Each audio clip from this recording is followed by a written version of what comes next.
हमने V2, V4, V6 और V8 engine के बारे में सुना है, लेकिन कभी V3 इंजन के बारे में सुना है? नहीं ना? वेल, ये वही है, होंडा का नया V3 इंजन। और इस इंजन के ऊपर ये जो ब्लोअर दिख रहा है ना, now that's an electric supercharger, जिसके बारे में तुमने ऑलरेडी इंजन इन नटशेल पढ़ के सीख लिया होगा। और जिसने ये बुक पढ़ी है, they have gained amazing knowledge from it and it has helped them in interviews. So इसीलिए हम इस इलेक्ट्रिक सुपरचार्जर पे फोकस नहीं करेंगे, हम सिंपली इस V3 इंजन पे फोकस करेंगे। Honda is known for doing weird stuff with their engine.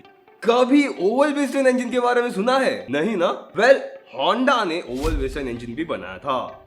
Honda also patented the design of an odd cylinder V-type engine and they implemented it to create the V5 engine.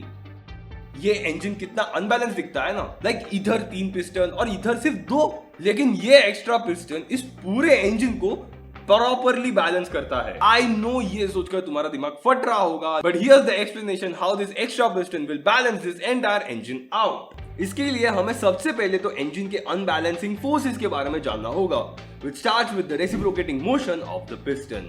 जब piston top dead centre या फिर bottom dead center पे पहुंचेगा, then it will exert the force in its direction because the piston will slow down from its maximum velocity and stop. And then change its direction and its velocity will increase again in the other direction. मतलब पहले तो piston will decelerate and then accelerate again but in the other direction.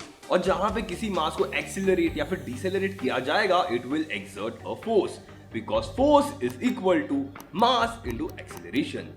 इस force को balance करने के लिए crankshaft पे counter wait दिए जाते हैं, but these counter weight will generate side to side forces which will make the engine to vibrate. Such primary forces can be easily balanced out in a multi cylinder engine, like in case of an inline 4 cylinder engine, जो naturally इन forces को balance कर देंगे.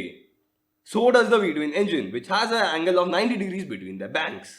ऐसे में जब piston top dead center पे पहुंचेगा, उसके क्रैंक का काउंटर वेट उसको बैलेंस आउट कर देगा. रही बात दूसरे पिस्टन की, तो उसने अपनी मैक्सिमम वेलोसिटी अटेन कर ली होगी while reaching near half of the stroke length. इसी की वजह से दूसरी पिस्टन की वेलोसिटी थोड़ी देर के लिए कांस्टेंट रहेगी, which means zero acceleration. That means it won't exert any force.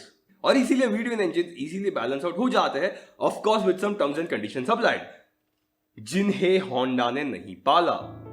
Honda ने जानबूझ के इस perfectly balanced V twin engine को अनबैलेंस किया by reducing the angle between the banks to 75.5 degrees. क्योंकि ऐसे में जब एक बैंक का पिस्टन टॉप डेड सेंटर पे पहुंचेगा, it will exert a force in the direction of its motion as it's supposed to do. लेकिन ऐसे में क्रैंकशाफ्ट का काउंटर वेट उसे बैलेंस नहीं करेगा, because the piston of the other bank has started moving downwards from the top dead centre and has not attend its maximum velocity yet. उसकी velocity अभी भी बढ़ रही है after the complete stop at the top dead centre.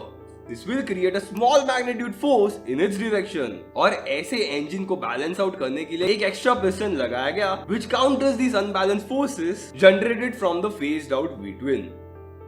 Driving for answers ने इसका काफी बेहतरीन एक्सप्लेनेशन दिया है इन हिज वीडियो. मैंने वो पूरा तो यहाँ पे रिपीट नहीं किया, but I just summarized it for you guys because his video acts as the base for this video. Also मैं इस वीडियो में सिर्फ प्राइमरी फोर्सेस पे फोकस कर रहा हूँ, बिकॉज अगर हमने सेकेंडरी फोर्सेस पे फोकस किया तो ये पूरे वीडियो का फ्लो बिगड़ेगा and it becomes really confusing to understand. Now this V5 engine did prove its capabilities by winning 48 races, 3 constructors title, and Rossi had to switch teams to prove that it was not the bike but the rider. मस्करी है ये, okay हाँ.